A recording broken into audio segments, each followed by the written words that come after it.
Hi everyone! Welcome back to my channel. Kamusta naman po kayo? Sana ay okay kayo ngayong araw nito. And for today's video ay magluluto tayo ng ginataang isda na may pechay.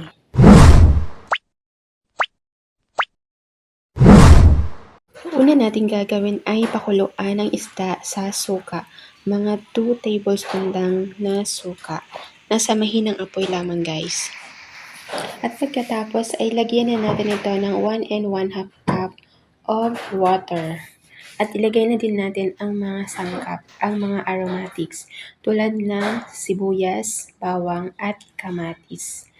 Kasama na din pala ang luya. Lagyan na din natin ito ng pamintang durog at pampalasa. Ilagay na din natin yung matigas na bahagi ng pechay. At isunod na din natin yung mga dahon nito.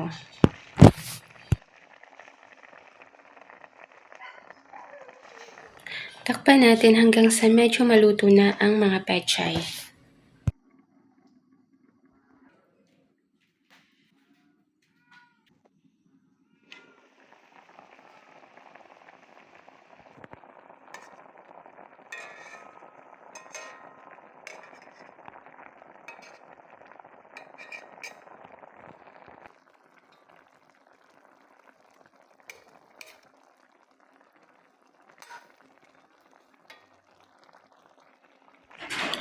Ayan, medyo luto na ang pechay. Ilagay na natin ang kakanggata or yung unang piga. At maglagay na din tayo ng kaunting asin.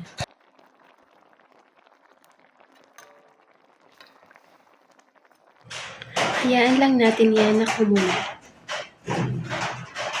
At maglagay na din tayo ng mga sili. Ayan, halo-haloin natin paminsan-minsan. At kapag kulang pa sa asin or pampalasa, maglagay na lang din tayo. Ayan, tapos na tayo magluto, ay off na natin ang apoy at iserve na natin ito habang mainit pa with rice.